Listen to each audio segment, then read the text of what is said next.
The MobTube Chronicles 1 and the MobTube Chronicles 2 are on Amazon and on Amazon Kindle now. Please be sure to get your copies today.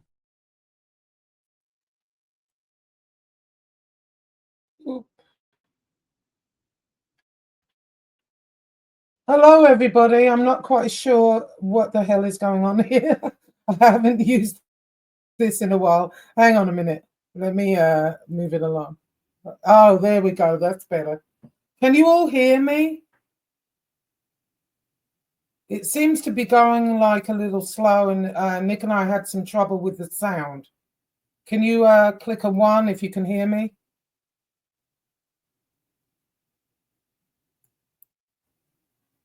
Huh. Yeah, it just seems to be really, really slow. I don't know what's going on. May have to restart this. Oh, everyone can hear me? All right, hold on 1 second then. Hang on 1 minute.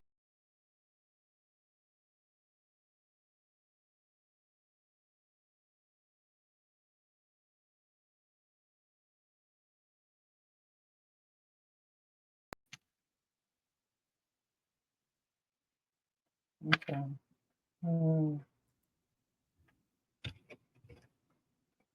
Okay, let's see. All right, you can see me better now. Yeah, it just seems to have slowed down. Is everyone seeing that? Hang on, let me see what the chat's saying because I can't see. Hold on.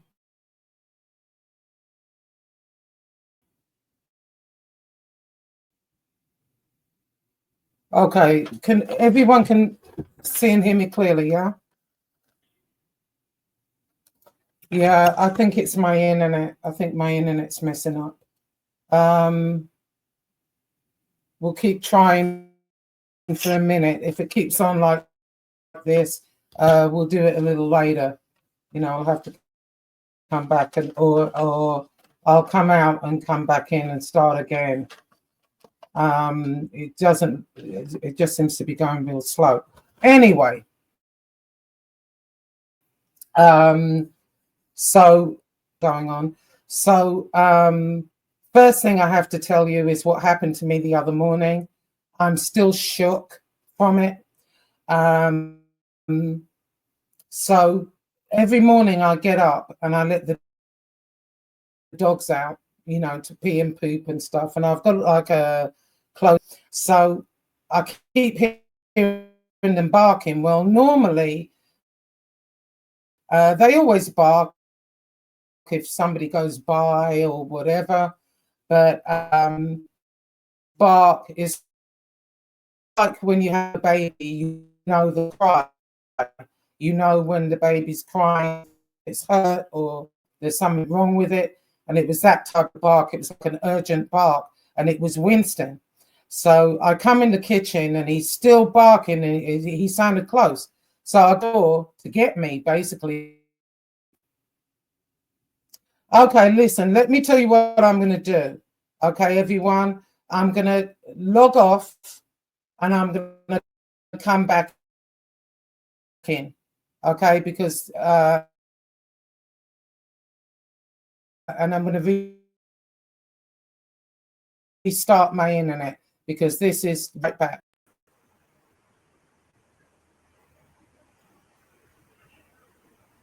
Nick? Hello. Yes, we're live Okay, still. so yeah, okay. I'm gonna log off and go back and come back in, and I'll send you a new link. I'll do it again. This is my internet's going. All right, I was just inhaling I'm some gonna paint thinner. All right, restart it. I'm gonna inhale paint thinner. Okay, bye. I'll send you a new link. Okay, bye. Okay, bye.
Okay, can everybody hear me? Put a 1 if you can hear me.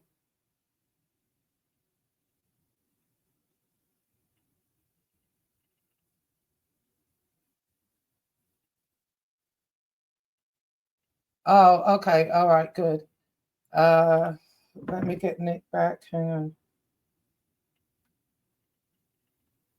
on. Same link.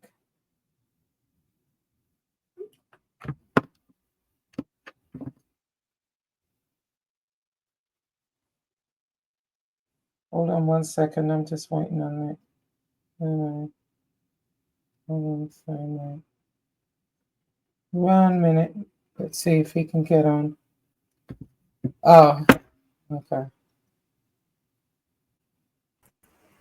Okay, can you hear me now? Is that better? Yeah, yes, I can hear you.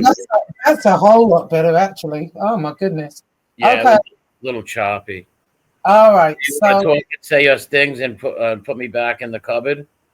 I'm going to put you in the cupboard for 2 minutes and then we'll get started. Okay. Continue with the paint thinner. Thank you. All right. Oh, my God. Hang on. All right. Okay, everyone. I hope you can. Is that better? It just seems to be going a little slow, but whatever. Anyway, let me. Maybe I'm better using the avatar. I'll try the avatar because it seems to work better with that. Hang on. Oh, hang on 1 minute. Okay. All right. So I was telling you, so the dog's barking, right? And it was like an urgent bark, like I said, with babies, So I go outside. Winston's on the deck calling me. He's like at the door. I look into the yard and there's Diana and this massive raccoon. I mean, I swear to God, it was huge.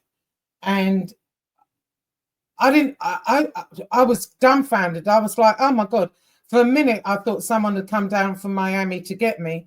But I quickly realized, it was a real raccoon sitting there.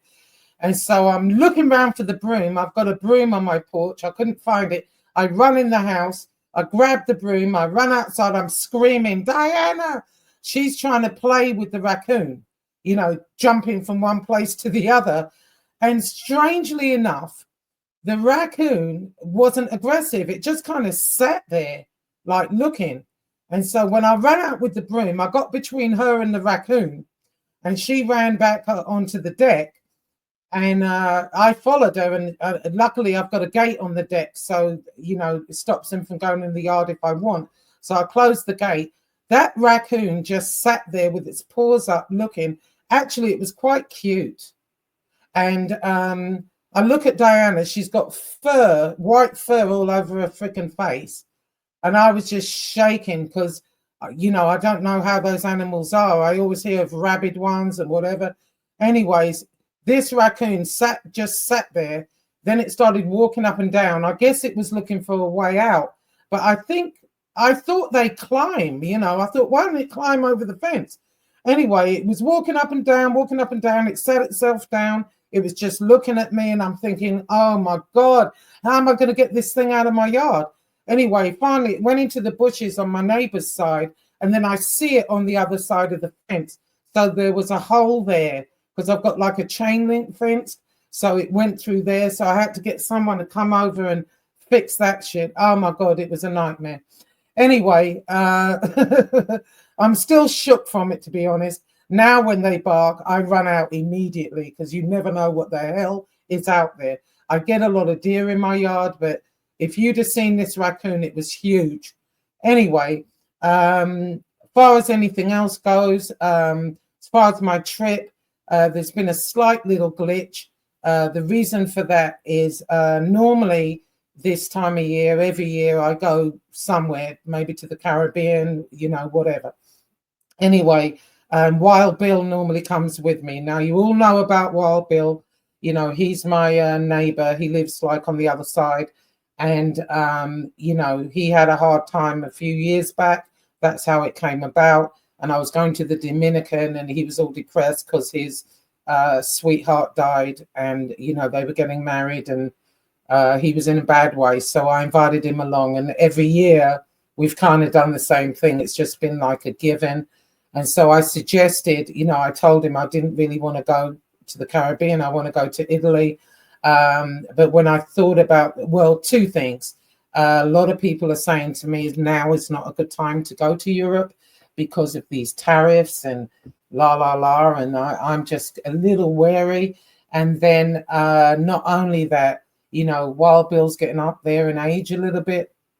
And so, I would hate for something to happen to him. And then, tomorrow's not promised for any of us. Something could happen to me, but, he's getting up there. He's a little slower, and dragging him around Italy, especially Palermo, it's very hilly. I don't think he would be able to, I don't know. Anyway, so I'm figuring it out. So as of right now, I may go to Negril instead, and then go to Palermo August, September. Now's a good time to go, or August, September is a good time to go. So that's where I am with that. Anyway, without further ado, I don't want to Nick to get too crazy there on those fumes. And so I will bring him on, and we're going to talk about him. Okay? All right, here we go. Hey, Nick. How you doing? Happy Easter to everybody. Yes. Oh, I forgot. Happy Easter. Yeah, happy Easter, everyone. So, did you eat already? Right. Did you eat? No, not yet. Not yet. I decided to do a roast beef. I know a lot of people do ham, but I've got a roast beef, slow cooking, and I'll sort it out later. Yeah, anyway. We gave Rocco the ham bone. Oh, you did? Yeah. Oh, yeah. My God. Right. So, so everybody knows I wrote Chronicles 2, and there's a large part is about the real Nic Colacone. Now, listen, I'm a cringe fest. I feel so good. People are singing birthday wish songs to me. But I love you, so I came on here. You can ask me.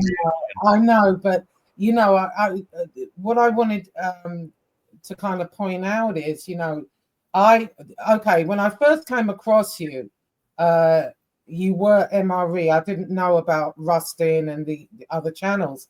And I did think at the time, I thought, first of all, I thought you were an old man, simply because of the history, and you seemed, really knowledgeable about stuff. And I thought, no, a young guy isn't going to know all this shit. I thought you were at least 50, 60, to be honest. So I was kind of surprised, when you were doxed, and he's nowhere near that age.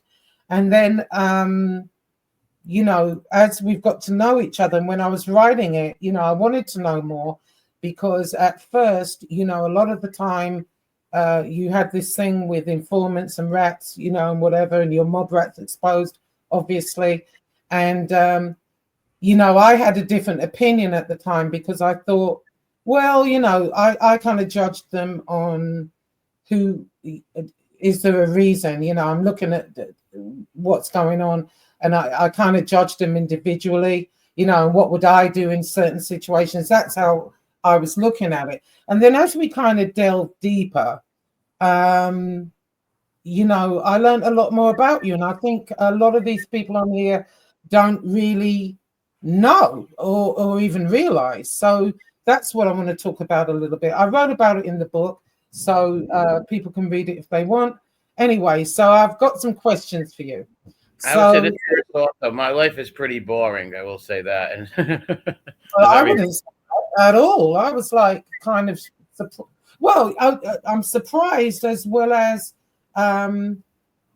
realizing, really, all right, this is MobTube. You're not part of MobTube. It's not like, it's called MobTube, so it is what it is. But really, if anyone had any types of connections other than the informants and, rats, as you want to call them, you were the one, from what I saw. So I'm going to ask you some questions. So, what age did it dawn on you were around connected men? Probably as a teenager or even younger, 12, 11. Probably around there. But I really didn't care about that, or it was Right. really nothing. It was normal. Most of my friends, most of their dads and stuff. And there is no mob nowadays. I'll say that right off the bat. It's been dead for 30, 40 years. But a lot of my friends, uncles, and stuff like that were a part of that life. My friend's Right. dad, their uncles, a cousin. So it was just a normal thing. But it's not like these people make it out to be. Like they were kids growing up and worried about being killed or not. No, everybody was just regular kids. Like I know people who grew up their whole lives and didn't know that their fathers were involved with that. And maybe they weren't. Maybe it's just the FBI lying on them, right? But people don't even, they just live normal life, normal kids. Like those guys, especially the ones I was around, were good fathers, good uncles, good grandpas. They were loved and adored by their children. They looked out for their neighborhoods and stuff like that. But what age? I would did you know what it? I'm sorry. Go. Did you understand what it was? Didn't. Well, yeah, kind of. In a, Did you hear me? In a sort of way, I kind of understood when I was 12 years old. Me and my friends are on bikes, and we're sitting on bikes on Plainfield Street, right? And all of a sudden, we see all the cops going by and stuff. So we rode our bikes down the street, and there was a guy, this rat named Nino Conchetta. He actually killed these two guys, R.I.P. to Ronnie Capolo. He shot them over a card game in the Hockey Fan Social Club. We didn't see it happen, right? But we drove our bikes down there when there was all tape and it was all taped off, and they were bringing these two men's body out. God rest their soul. We've seen that, but we didn't. We were just like, oh, okay, and just rode our bikes and went playing basketball and eating candy bars, you know? Yeah. But I never seen no murders. I was never involved in any kind of thing like that. I was just a kid. That was our neighborhood. What did you think? What did you think about it? About what? What happened? I thought it was sad. And then that the man also what became a. What did you think about it? About the murder? Hello? Yeah, I don't think you can hear me. I think we have a problem with the connection right here. Okay. What did you think about it? About what? Once you kind of realized and knew, maybe as you got older, I really didn't. I don't know. I didn't really think about it at all. It is what it was. I thought, like I said, I never really involved or got anything. I don't know. I never really thought about it or or anything like that. I never inspired to be a gangster or nothing like that. That's just not who I am. So I really didn't. I like some gangster movies and stuff, right? But like just being around those guys was just normal to me. They were just like normal guys, They didn't shoot at people. Right. I didn't see nothing like that. They were just normal uncles and friends' dads and stuff. Like my uncle Camino was real close with a guy named Nicky Bianco, who was a real good man. They were members of the Panesi Club together. They come from the same part of Italy as my family come from. I was around a lot of those guys when I was younger, growing up and stuff.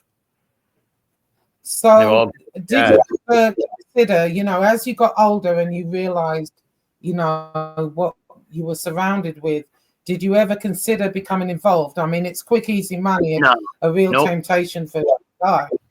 No, not at all. No, never even crossed my mind at all. No, I would never, because it's not me. It's not who I am. It's not who I am, so I'm not going to try to be something I'm not, They were my friends and stuff like that, but that's who they were. That's not who I am, And I took care of Rudolph for 12 years and drove for him. I was with him every day. It was my job. But all it was taking care of him, taking him to the store, picking up his medicine, taking him to the doctors, going out, hanging out, stuff like that. We never like in the movies or something, pulled up and beat people with bats or anything like that. That's all like crazy stuff that never happened, stuff like that. Right. Yeah. I mean, so you drove for 12 years for Rudolph. Yeah, Did it ever cross your mind that you were directly in the line of fire? Did it yeah, ever like, of course. I knew that since the day. I knew that from when I knew him. Anybody around someone like him, you never know. Somebody, he was accused of a lot of murders. He was never convicted of any. He beat four right, murder trials. So so it's always in the back of your head that some weirdo could come, want revenge years later. But nothing like that ever happened. I right, drove the guy for 12 years. We were together every day. We shared the same clothes. We can answer each other's sentences. But no, we never had nobody do anything like that or try to harm him or anything like that happen. But it was possible; it could have happened. But I didn't care. He was like my uncle, and he was like a second father to me. So if anybody did try to hurt him, just like I would help my mother or any other family member, I would defend them with my life. right. So what were Rocco and Rudolph like? I mean, start with Rudolph. What motivated you? Was he the motivation in Rocco to start a YouTube channel to start Mob Rats Exposed, or did you already have that in your head? Well, no, I dedicated the channel to them too. But well, I started it because I was doing the Durkee stuff, exposing him for scamming, and I was just doing that for fun. Like, I didn't even have a Cash App up or the channel monetized. And a few of my friends and me said, "Hey, what about these rat bastards? We hate them with a passion, anyways. Why not see if you can get under their skin or expose some of their bullshit or things like that?" He says, "You know what? That's a great idea." And I started exposing lies of these informants and stuff. Because Okay. I hate them, I don't like them. I hate them, and they've hurt friends and family members of mine. And I just didn't like them. I hate them all, and I don't even know them. People say, "Well, they didn't rat on." Well, you should hate the rat who told on your uncle. Well, I do, but he's probably dead or 109 years old. But I hate them all, right? I don't like when they do that to people. I'm not advocating crime. Mob. Nobody should ever join a criminal organization. That's not good. But if you're going to be a criminal, be one, and don't tell on your friends, right? You don't. We were taught as little people, little kids, and little girls and boys not to be tattletales, right? Yeah. So if you So decide, what made oh, I'm sorry. If you decide to be a criminal, don't tell on no one. so what made you begin to expose the rats informants? I mean, what do you think of these WITSEC programs and stuff they're able to fall back on? And They're terrible. I've seen it firsthand what these rats do to their families. The guy Bobby DeLuca, he told on people and ran off to Witsack and left his wife and his kids there in Swalla and ran off with a new woman. Right? Like these rats don't care about nobody. They just leave their family behind and everything, and they lie on people. And then they get on YouTube. What really pisses you off, it's like, all right, if somebody tells on somebody, all right, that's going to happen. But when you come on YouTube and you boast and try to be this big gangster and act all this stuff and then attack the people you put in jail, it really gets under my skin. And there's a hatred that runs there. Just something that triggers me. I just don't like. So I said, right, let me do my part by, start a little channel and expose their lies in a funny way, not be disgusting or dox or go after their families. I never once made fun of their children or put their kids up or played any things like that with them. I just take their words and make fun of them like that. right. So do you think there's ever an instance where informing might be necessary? For example, if they think they're going to be killed or something like that. What do you mean? Like, listen, I don't call informing. Like, if you've seen a woman getting beat in an alleyway, if somebody calls the cops, I don't consider them a rat or an informant, right? Or if some woman's getting stalked and calls the cops, or some straight edge guy out there is being tortured, he calls the cops. So that's what he's going to do. But informing, no, there's no excuse. No, I'm talking about, like, okay, let's say you're an associate, you're a captain, you're whatever, you're in the mob. And let's say, I don't know, you do something wrong and you're going to get taken out. Do you think that's a reason to rat, or you should just be taken out? What do you think? You signed up for that life, right? If you sign up to be a mailman, you know what comes with that. And if you sign up to be part of some criminal organization and you take oaths and all that kind of stuff, well, you should be ready for anything. You should never tell on somebody.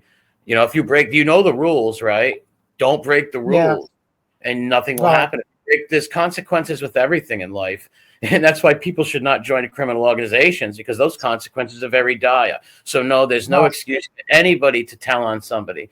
I haven't heard one excuse yet. That there's no excuses that they could make, in my opinion. That's just me. No, I could be like, that's just the way I look out at things, right? That doesn't make me right or wrong, right? It's just right for me. Other people might look at me and be like, "Oh, this guy's a wacko or a retard," right? Well, DJ's just joined us. Hey, DJ, happy Easter. What's up, DJ? Yeah. All right. What's up, MRE? What's up, Josie? Happy Easter to you all and everybody in the chat, especially my man, Beantown. Same to you, brother. But check it out, MRE. When you was talking about not wanting to be involved in the criminal stuff, right? Yeah. Follow me for a sec. So, say as you were growing up in the neighborhoods, y'all guys had where you guys would get together, let's say, and play football or basketball or baseball or hockey or what, you know what I'm saying? Did y'all used to do that coming up? You know what I'm saying? Yeah, like yeah. all the boys get together. Yeah, we had our little neighborhood. My neighborhood was Killenly Street in Johnston. I hung there. That's where my Rudolph lived right up the street, and that was our little neighborhood there. We were also connected with other neighborhoods too. We were connected to the Federal Hill neighborhood. Right. Like, That's what I was going to say. And you guys played against each other in yes. basketball, football, just neighborhood stuff. Yes, You know what I mean? Yep. Play Yeah. games their neighborhood versus on it, but we were all friends though. But it was just for fun, right? But Exactly. Just having fun. Yeah, exactly. You know, kids growing up. That's what I'm saying. And that's something else that you were a part of that people don't think of. They try to think of negative stuff. They don't think of the stuff that kids do growing up. You know what I'm saying? Yeah. Well, one thing I am proud of is I have a lot of good friends, right? And we grew, like, I still have my childhood friends. There's a group of us, about like 40, there's like 40 of us that grew up together that are all still friends. You know, we all keep in contact and stuff like that. And that's a special thing, right? That's a special thing. And I love that. And I exactly. Exactly. People don't never look at stuff like that. They always look at crazy crap. But what were you gonna say, Josie? So I've just got a few more questions.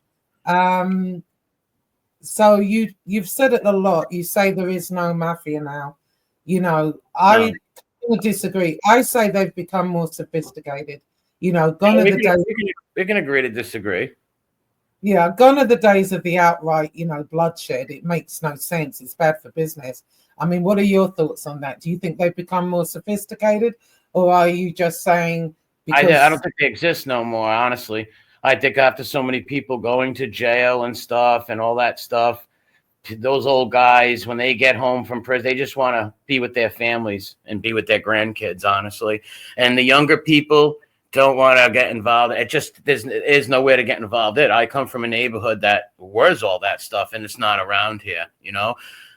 Just because we got a bunch of nephews and cousins and kids of people who were called mob guys, that don't mean they are, right? Like, even though that, like I said, growing up, all my friends, not all of them, but a lot of my friends had, like I said, fathers or uncles or grandpas, may it be 20 years ago, 30 or whatever, that were involved in that life, and there was a lifestyle. Right. Oh, okay. So this question, I guess, is for everyone in a way, you know, and the chat can intervene. I'm going to come to the chat in a minute. Thank you all for being here. How have you handled like the mental stress of being on YouTube, you know, with the constant, you know, lies, harassment that spread about you? Have you ever just kind of wanted to walk away? Does it take like a toll on you, or no? I was built for this shit. I'm very strong-willed, and I have a real strong constitution. No, the misfits don't bother me, and liars don't bother me one bit, because anybody can go look at that and see it's not true. And so, no, what these peons say don't bother me at one bit. That's why they couldn't back me away from none of this shit. Oh, okay. For like 3-4 years now, 5-6 guys a day doing videos on me. They tried to dox my family, my deceased sister, all that stuff. It don't bother me one bit. They can go fuck themselves. Right. Hey, well, check it out, MRE. What can they do to a guy that sounds like Arnold Horshack, right? man with a face like mine, right? My bald head. What could you do to? I sound like David Spade and Oliver Horshack combined.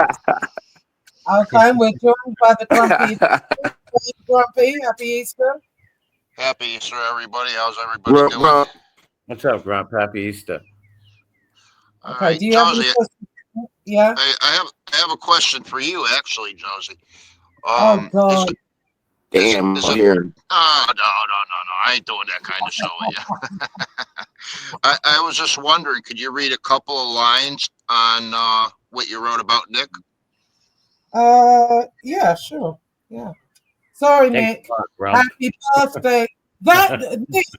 Nick, that is the picture that I was asking you for. Remember What that when I asked you for pictures, the picture that's your avatar. Oh, with my gay Elton John glasses on? I look like Yes, on right there. Yeah, I should have never wore those glasses. Bad picture, bad picture. that's the one I was asking you for. And you didn't Really? about it. Yeah. Because I Oh, like that picture. I didn't know. Oh, yes, Anyway. my bad. Hang on, let me see. Let me find him. But I do want to thank Josie for putting the good things. Like most times, if you ever read about these guys, you're going to hear all the bad stuff, right? I really appreciate you putting in the good things that Rudolph did and Rocco did, and also other guys, even like Louis, who passed away, and other people did, like help out, help children. Rocco and Rudolph helped so many kids, school clothing, Christmas, help people get their lights turned on. They help their community. Money they made, they put it back into their community and help people. Always there to help somebody. Right. So yeah, there's some great pictures of both of them. I love the pictures. Anyway, all right. So we'll start with Nicholas Colacone was born and raised in Providence, Rhode Island. He's of Italian and Irish descent. A handsome fellow with large puppy dog brown eyes, olive skin, and he had the classic Italian full head of black hair that he now shaves off, so he is bald, which suits him equally. Nick grew up surrounded by connected men. Nick's father passed away when he was 10. His father treated him as an adult, and he went everywhere with him. Rudolph Sicaria and Rocco Argente were his father's friends, and Nick considered them family. He loved them and considered them father figures, especially after the passing of his own father. They stepped up and taught him how to be a man. Nick's godmother is Rocco Argente's mother, and to this day, he and Rocco's son, Damien Argente, are like brothers. Rocco Jr., Damien's father, was consigliere to the Patriarca crime family. As he grew up, Nick slowly realized who he was surrounded by. It was not talked about around women and children, especially, but Nick slowly put two and two together. Many of his family members were in prison or jail, joined the club. Anyway, Rudolph Sicaria was once a high-ranking member of the Patriarca crime family. He was a captain, and his family nickname was the Captain. He was born March 8th, 1924. Rudolph was married to his wife Lucy for over 60 years and had 3 children. Rudolph survived his wife for exactly 1 year after she passed away, a marriage in the Italian tradition. Rudolph was feared, ruthless individual on the streets, a stone-cold gangster. He had hands like cement blocks, according to an associate. The name Rudy Sicaria struck fear to hang on a minute. The name Rudy Sicaria struck fear in people. Rudolph Sicaria was convicted as an accessory to murder because he supplied the guns used to kill drug addict Raymond Baby Cercio in 1965. New England crime boss Raymond Patriarca allegedly ordered this hit. On conspiracy and accessory charges in the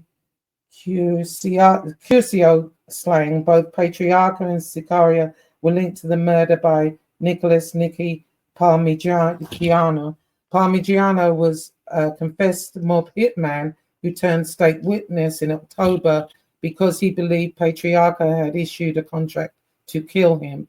And that's what I was talking about, far as, they think if they think they're going to be killed, they rat. During his 3 days of testimony, Parmigiano said he killed Sergio on patriarchal's orders. He said Sicara provided him with a 32 caliber semi-automatic and 38 caliber pistol to do the job. Sergio was shot to death in his car in February 1965. Although Rudolph received a life sentence, he was released after serving 10 years and returned home in 1991.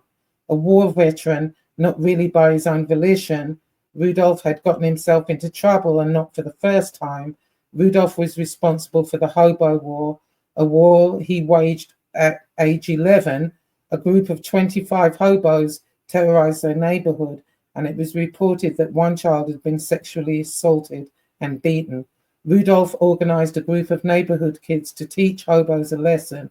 Much like a military operation, he attacked the hobo camps from all sides. They came with bats, rocks, anything they could lay their hands on, and beat the hobos. It was said there may have been a couple of fatalities, but this cannot be confirmed. After that, the hobos never bothered the neighborhood children again, so the mission was accomplished. At 21 years old, Rudolph had to face a judge who gave him a choice: prison or enlist in the army and be sent to war. Rudolph chose the latter. He fought in the Battle of the Bulge. Germany's last offensive on the Western Front occurred at the Battle of the Bulge. Allied troops were unable to resist the advance of the German forces following the Normandy invasion due to the catastrophic German losses a little more than 4 months after the Battle of the Bulge ended. Germany surrendered to Allied forces, and during one of the bloodiest campaigns of the war, Hitler timed his attack for mid-December when freezing rain, thick fog, deep snow drifts, and recording low temperatures brutalized the American soldiers. A total of 15,000 cold injuries were reported that winter, such as trench foot, pneumonia, and frostbite. Rudolph fought bravely, but was eventually put in the stockade for gun running. He shipped guns back to the United States. Needless to say, after a stint in the blockade, he was discharged from the army and deposited back on the streets of Rhode Island. And then after that, there's a picture of Rocco and Damien, and it goes on. So if you want to know more, people, buy the book. It's very, very interesting. There's some really good pictures. And the hobo thing. Yeah, he told me that story. What happened was the kids from the neighborhood, Federal Hill, right next to Federal Hill, are these train tracks. And back in the 20s and the 30s over there, the late 20s, there were mad hobos that'd be over there. So when the kids would cut through the neighborhood, right, they would get, sometimes the hobos would chase them, beat them up, right, hurt them or steal from them and shit. So what all the neighborhood kids did up the hill is Rudolph got all of his buddies together, got like 25, a bunch of kids together. And they planned it out like a military attack. And he was only like 11, 12 years old. He was a little kid. They had kids from ages from 8 to like 14. And they attacked the hobos and overwhelmed them like a military precision, like from the west to north and the south, and attacked them and beat the hell out of them. And none of the kids were ever bothered after that. I'll tell you another good story. I'll tell you a story that I told everybody. Good story. That was a good story. I'll tell you another good story about Rudolph. What a big heart he had when he was a little kid during the Depression. Everybody needed coal, right? People's houses were cold. So him and his friend would go to the overpass where the trains would go, and they would put big boulders on the top of the bridge, and they would drop it off so it would fall and hit the coal in the trains and knock coal off the side. And Rudolph and his little buddies would go get the coal, and they'd bring it to their moms and dads. Then they would bring it to some of the old people in the neighborhood, the old widows and people who didn't, who needed heat and stuff. So he would do that. I gave that eulogy at his wake. I told that story at his wake. He had a good story. So go ahead. So when you wrote this about MRE, well, his section, did MRE help you with this, and MRE remembered all that stuff and gave it to you? Yeah. I because I was interested, because I always thought, I feel like he's an old soul, You know what I mean? And I knew there had to be more kind of to it than the Right. face than the surface.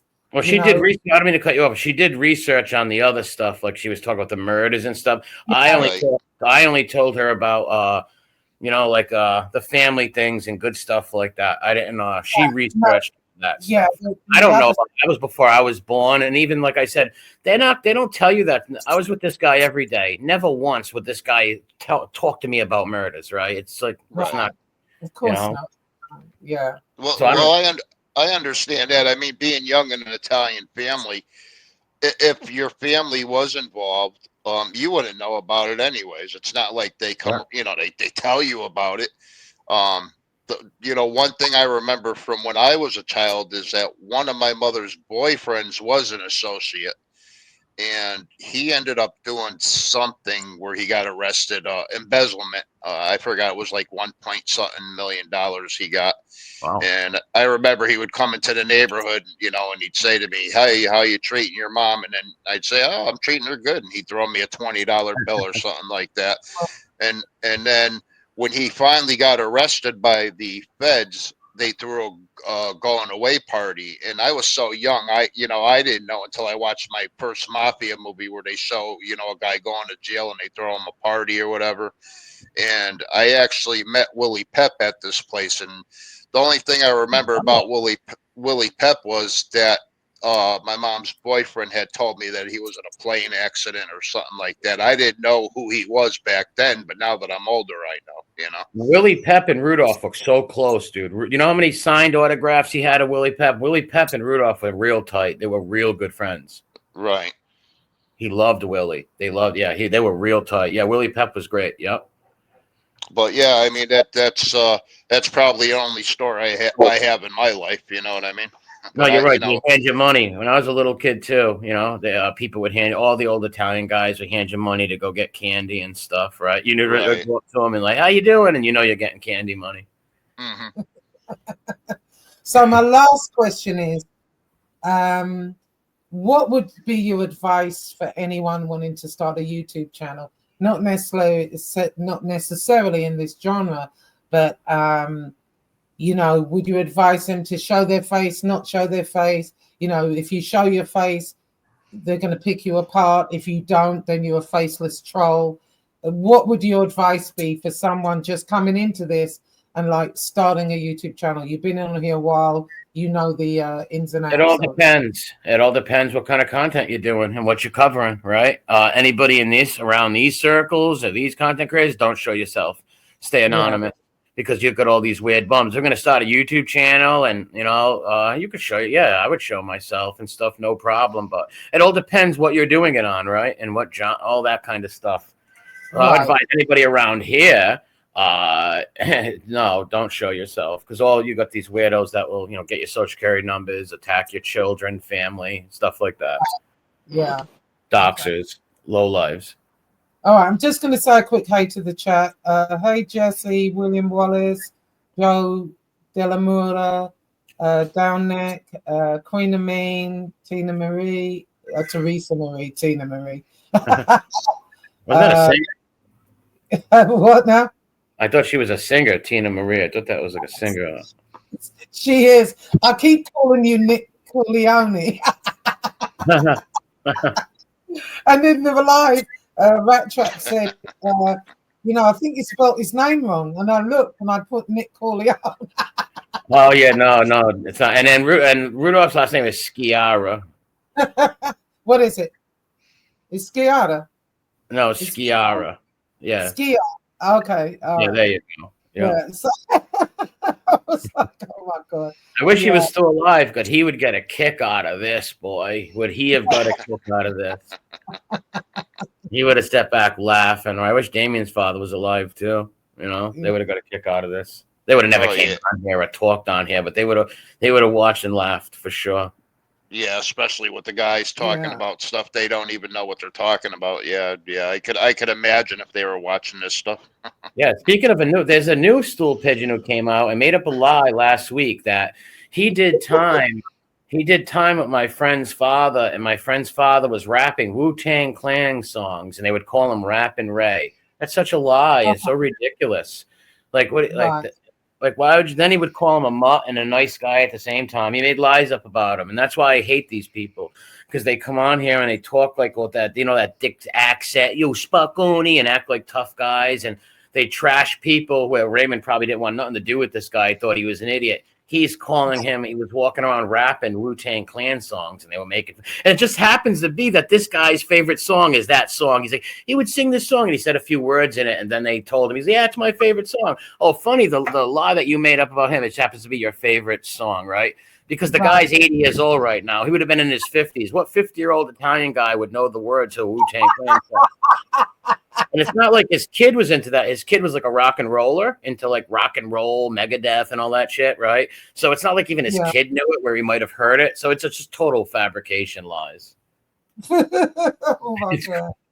Crazy. All right. Well, that was my questions. You have any other questions you can ask? Does anyone have any questions in the chat for Nick?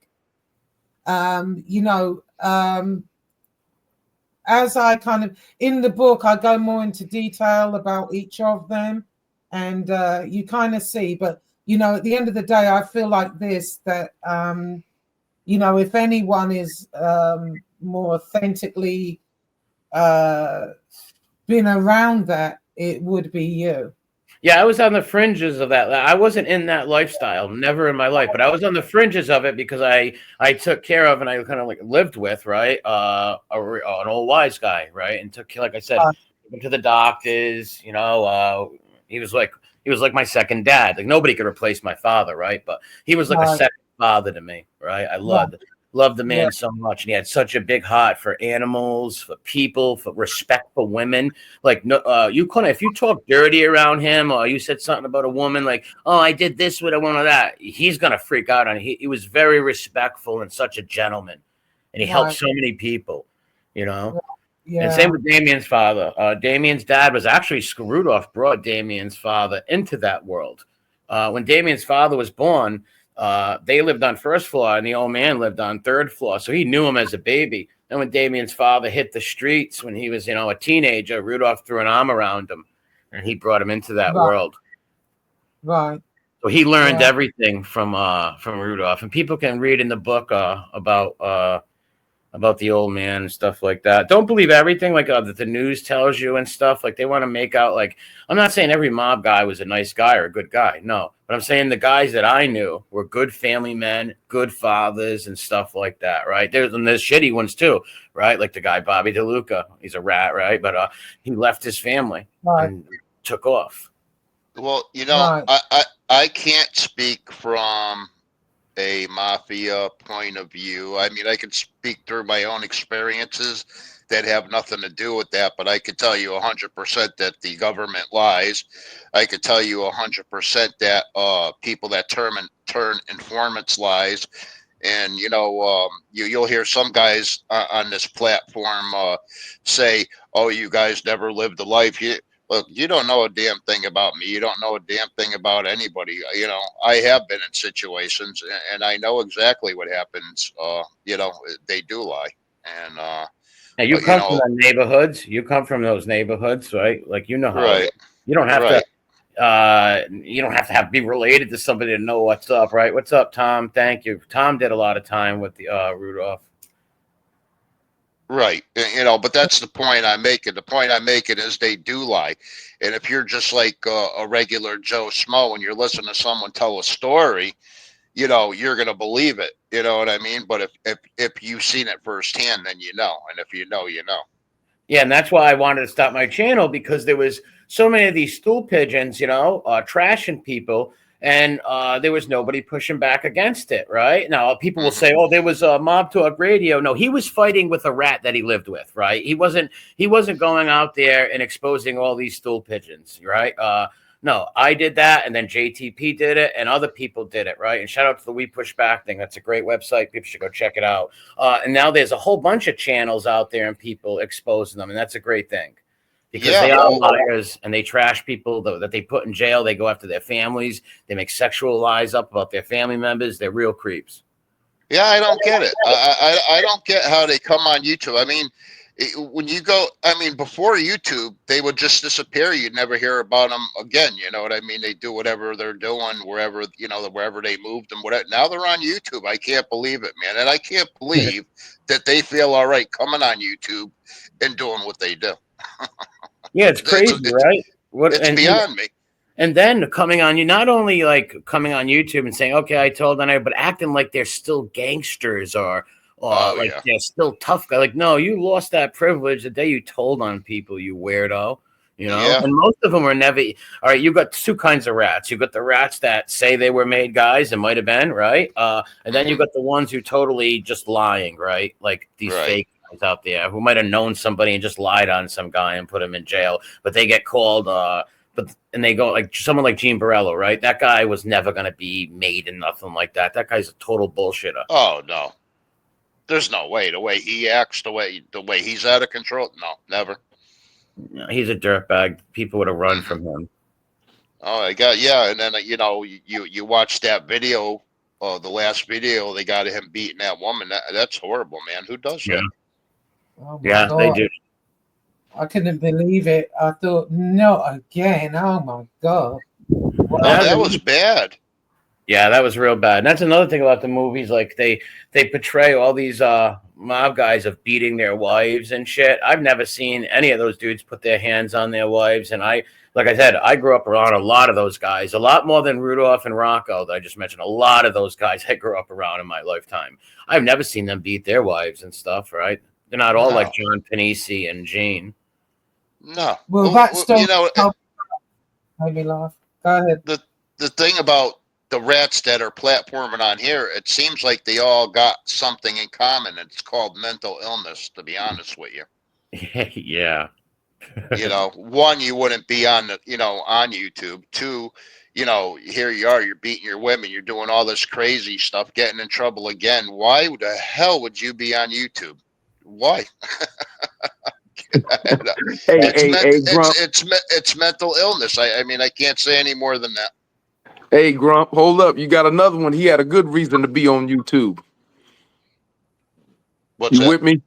Yeah. Coleslaw. He had to get his songs out. You know what I'm saying?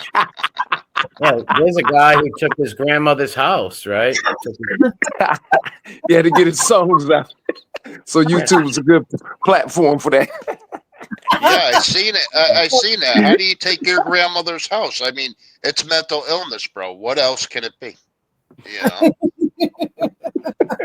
I could never imagine trying to do something to my grandmother or my mother or any family member or friend or anything like that. Yeah, I'd be broke living outside in a tent before I do that. Yep. Thank you. Coleslaw. Oh, remember that video? I wish I still had it. That was well, I put a nice beat to it. Oh, there you go. One of my videos. Oh, you got it. Oh, okay. That's hysterical. I've seen that now. Yeah, anyway, so yeah, that was really all. I just wanted to people I think should know that, you're not all you seem, Nick. You know what I mean? And I think for people that don't know now, you know. And if you want to know more, buy the book. You can read. I'll go more in depth in it. And you've led really a life. 12 years of that. I don't know that I could have gone 12 years of that. I'd have been like. But it was normal. There wasn't. People probably think that it was like I don't know, people chasing us or shooting at us or nothing. It wasn't. It was really nothing like that. It was just it was basically just like taking care of an old uncle. Just a regular old guy. He just happened to be a gangster back in the day, and he was like I said, he was a tough. Someone said that I had to wipe his ass. That guy he wiped his ass to the day he died, right? To the day he died, and he was a tough son of a bitch to the day he died, and a good man. Right. There you go. But we never had like I said, like people always give me that fat guy said, the guy thinks he's a gangster. I'm no gangster. I'm no tough guy. I never said that, right? But I'm surely no coward and never ran from nothing in my life. And I was around those guys, and they respected me and liked me because I was honest in who I was, and they knew they could trust me, right? but I wasn't involved in any sort of crimes or nothing like that. He wouldn't have wanted someone you want driving you around, taking care of you. You don't want them being watched by cops, or you don't want them involved in anything like that. So he would have never asked to do anything criminal. The thing that I would have kind of been a little worried about with that is not that, you know, they want anything to happen. Of course not. But then you've always got these people coming out of the woodwork, you know, maybe wanting to make a name for themselves or something like that, and then going after him. You know, that I would have been like. Well, I was always prepared for that, just like I'm prepared for if I was taking care of my mom or any one of my aunts or uncles. If somebody would have came there, I had a gun, right? We had a gun stash for protection, you know. So I would have I would have defended if somebody came to any one of my family's houses. I would have defended them, right? That's defending your family. If anybody tried to hurt my loved ones and come on our property, I'm going to shoot you dead, right? And I'm not a gangster. I never shot a gun at nobody in my life. But if somebody tried to come and hurt my uncle, oh, yeah, I'm going to light you up. And we did have a gun stashed, always. Just in case something like that did happen, which never did happen, right? God, thank God, nothing like that ever happened. But just in case, right? There was always something like that. Yeah. No, I think it's really, really interesting, and it makes a good read, and I was interested in it. I think, you know, there's more to you than meets the eye, and you're not just a faceless troll sitting on here and don't know what you're talking about, you know. So, and the funny thing is, I don't even talk about mob stuff. I would never, and if I did, because I especially knew a lot of these guys. If I went wise guy hump and started pulling up videos and talking, the people that hate me would love me and watch my channel in a heartbeat. But I would never do that. Yeah, no, you never did. But I always thought there was kind of had to be more to it. I couldn't quite work it out. And what I did, I'm sorry to cut you off. And why I did speak about like Rudolph to you in a book is because I didn't want other people writing his history and lying about him and slandering him to hurt me, right? Or Damien's father, right? Like slandering them to hurt them. So I wanted to put something down, and I would never write a book. My life ain't interested. I'm not doing that. But that you were writing a book, I wanted to put some good things that he did in there for people and all the good stuff he's done for children and people like that. Oh, MRE, you definitely got a book in you. I'm not. My life's not that interesting. Yeah, but with the history and all that stuff, you could definitely write a book. Well, I could write a book on history, like the Julius Caesar, the Roman Empire, stuff like that. I could probably make up like a fictional book, but I don't really know how to do that, right? That's why I thought he was an old man. You know, I was surprised. Well, you got to think, my father was born in 1934. So when I was a little kid, all my friends' fathers were like, was the age of my sister, right? Like my father could have been our grandfather. So, and I hung with my father every day. My father talked to me like an adult. I see my father beat people's asses, all kinds of shit. It was great. He was a wonderful guy too. So no, when you live certain places, everybody lives a different lifestyle and stuff as little kids. Right. Yeah. Oh my God. Well, I mean, it's kind of the same in England. You know, it's the same rules, but it's different. You know, we don't, strangely enough, you know, when somebody like rats on someone in England, let's say it's a big case and it's, you know, in the media, they're called as supergrass. If it's someone that's just snitching on, you know, just little shit, then they're just called a grass. You know what I mean? And so, but we didn't have that many. We didn't have that many super grasses, if you will. So, you know, but it's the same. It's the same outcome, exactly the same. You know, people feel the same way. You know, and in England, it's different because, you know, they do have a witness protection program, but because England is so small, what normally happens is they'll either go to Ireland or they come back and go to the coast of England. But everybody knows where the hell they are. In fact, I'm going to do a stream on one of them. That's interesting. You know, I can tell you a little story about big time. I'll tell you a story. This is the story that pertains to. Remember when I said I was a little kid and we didn't see the murder happen, but we heard the ambulances and we rode down the street on Plainfield Street. The Hockey Fan Social Club murder. Me and my little buddies went down there and we seen all the cops and the body coming out. Well, the guy who murdered them became an informant. And when he became an informant, we went to school with his nephews and nieces, right? So once he became an informant, we weren't friends with his nephews and nieces no more. And they actually went to another school after that. Right. So see how becoming an informant and stuff, like you hurt your whole family, right? And people will say, well, that's being bad. We shouldn't have joined the mob then. You shouldn't have joined some fucking criminal organization and then tell on people. And of course, people are going to snub your people, right? That's just how it goes. But it's sad, though. Like, they had to suffer for him, you know? Yeah. You know, yeah, we have like, we call them super grasses. And, you know, but everybody generally always finds out where they are. It's not like in America because you know America's so big. And I'm going to do a stream on one of them. He's very interesting. He came out. He was this big time mobster back then, and he snitched big time. They were going to kill him, and he ended up on the coast of England. And some way, somehow, he ended up on freaking YouTube. I don't know why, how, what, but he ended up being gay. He came out as gay. He came out, anything you ever thought about this guy, you know, when it growing up and you heard about him, you knew him, you know, you knew about him. He was everything but that in real life, you know. So, yeah, it's interesting, the differences, but it's different, but it's the same, you know, it is. But I always had a different thought on it. I always thought, well, you know, people have different stories and, you know, I kind of listen to each one, but, you know, at the end of the day, I guess it makes sense. You know, if you're going in life, that's what you're going into. So you know that. There's no gray area. You know what I mean? Like, if you decide to join a criminal organization, you can't be like Mikey Scares and say, well, they shelved me, and that's why I flipped. That was his excuse. When he has a channel called No Excuses, his excuse was, they shelved me, so I'm going to tell on everybody. There is no excuse.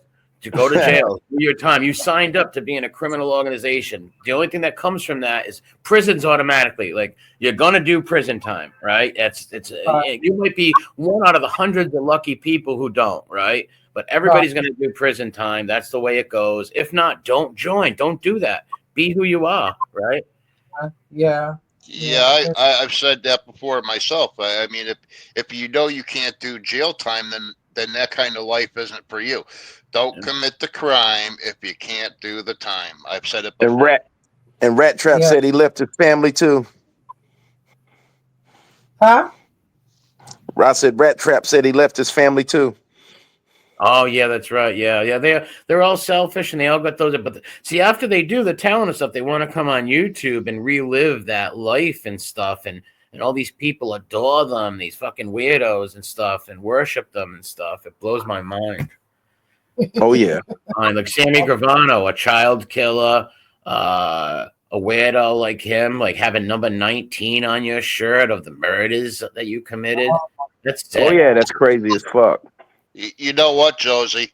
I was thinking about writing a book myself. I want to call it Little Dirty Turtle.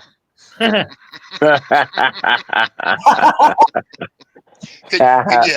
you help me write that one, Josie? Yeah, it'd be like Bible at the end, I reckon. So what do you think about this raccoon that came in my yard? Well, you know it's not a Florida raccoon because it didn't eat your poor dog. No. They can attack. They can be dangerous if wanted, right? I Googled it later. What happened is, I later on, I called my girlfriend and I said, "Oh my God, you wouldn't guess what just happened." So she said, "You should have called my husband. He goes a coon hunting and he loves them coons. He one in your yard. Where you live at?" I'm like, "Oh my God."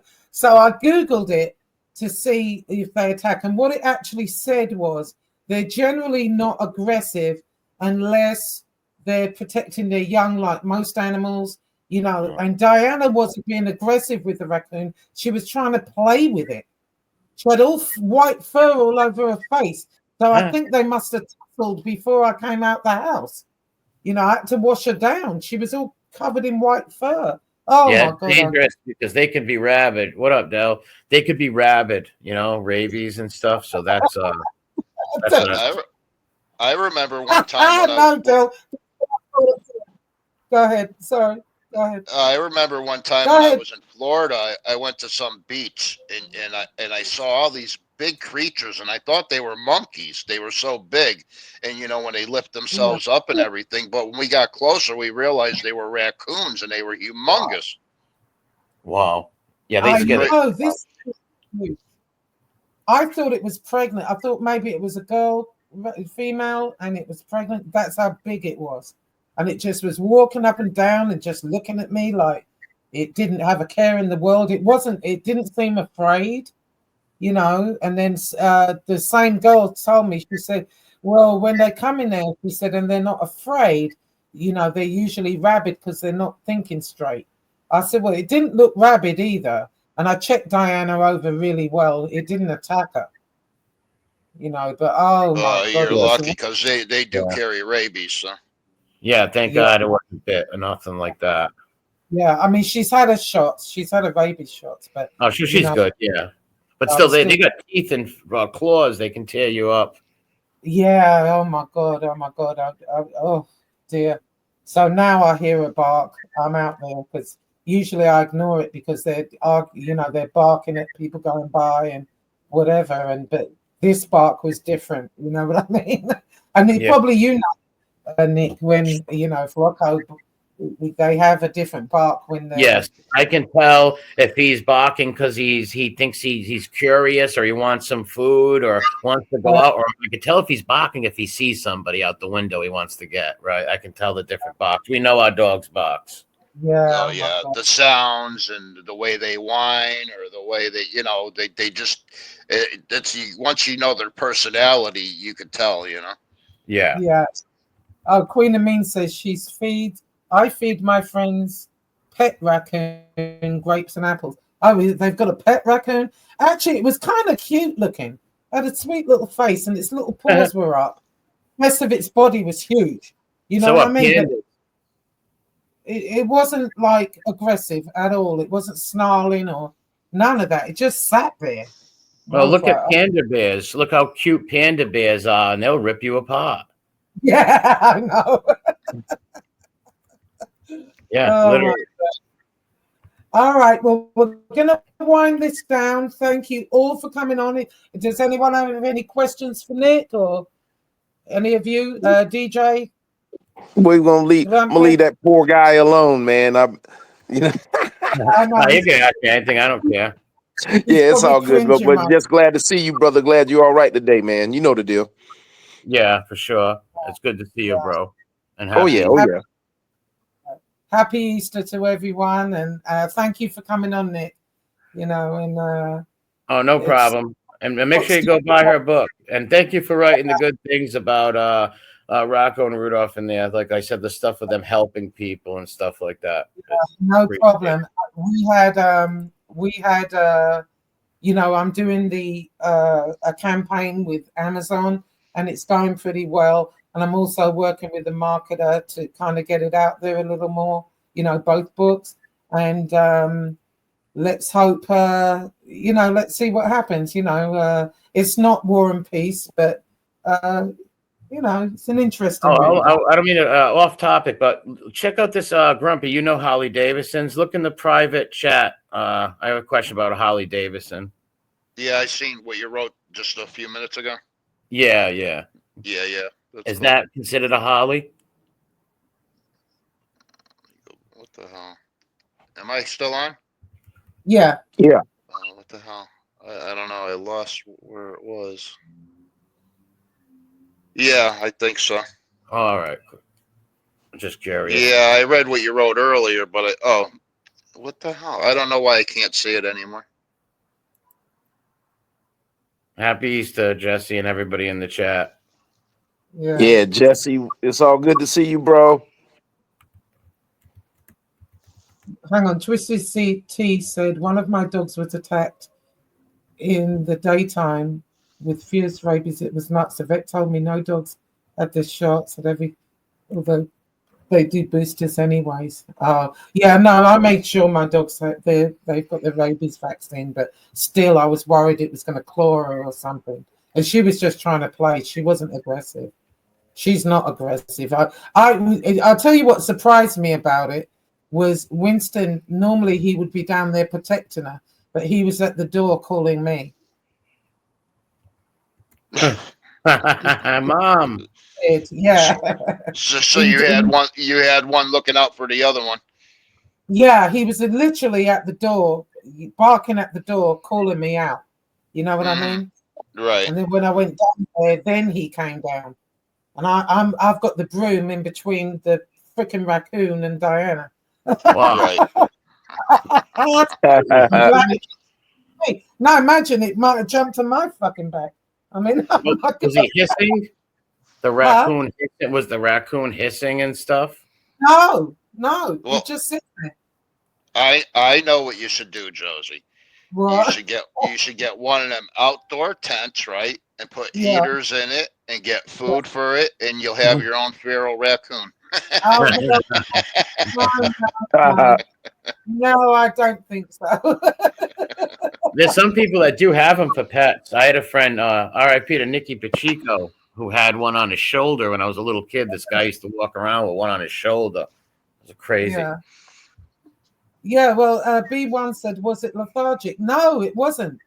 It just kind of sat there. It was like maybe someone's been feeding it in the neighborhood. I don't know. But it wasn't mean at all. It wasn't aggressive. It wasn't hissing. It was just sitting there, just looking at us. You know, it was really weird, but I was shook. I'm still shook from it. And I keep looking out there, looking for the bloody thing. I hope it don't come over my face. Yeah, make sure you stay away. I remember when I was a kid, I used to feed the squirrels peanuts, and the squirrel would start getting brave and then coming up to me to grab the peanut out of my hand until the one day it bit me in the pinky, and I was like, yeah, that's it, and no more. So how long was he eating out of your hand before? I don't know. I was such a little kid. I mean, the only reason I remember is the trauma of getting bit in the finger. All right, guys. Well, have a happy Easter, what's left of it. And thanks for coming on, Nick and Grumpy and DJ. And we'll have to do this again sometime. Oh, yes, definitely. Oh, yeah. Definitely. Oh, yeah. Yeah, happy Easter to everybody. Yeah, happy Easter to everybody. If I didn't see you in the chat or if I didn't write to you, I'm not wearing my glasses, but happy Easter, everybody. And good to see you. And if you said hi to me, hi back, because I didn't see it. Yeah. Right. Get Josie's book. Get the Mob 2 Chronicles 2. Yes, get it. For sure. The Amazon and the Amazon Kindle now. I was reading along with Josie when she was reading about Nick a while ago. Well, it ended up being more about Rudolph, but I picked the wrong part. But anyway, I go more into that in the actual book. So everybody have a great day, and I'll see you all later. Okay, stay on for the outro, people. Take care now. Later, MRE. Later, Grump. God bless. Bye-bye. Okay, everyone. Thank you for coming, everybody. And I'll see you next time. Hold on. Before I do, I'm going to share something with you. Now, hold on. Let's see if it'll do it. Yep. All right. Hold on a minute. This is going to be my outro. Now, hang on 1 second.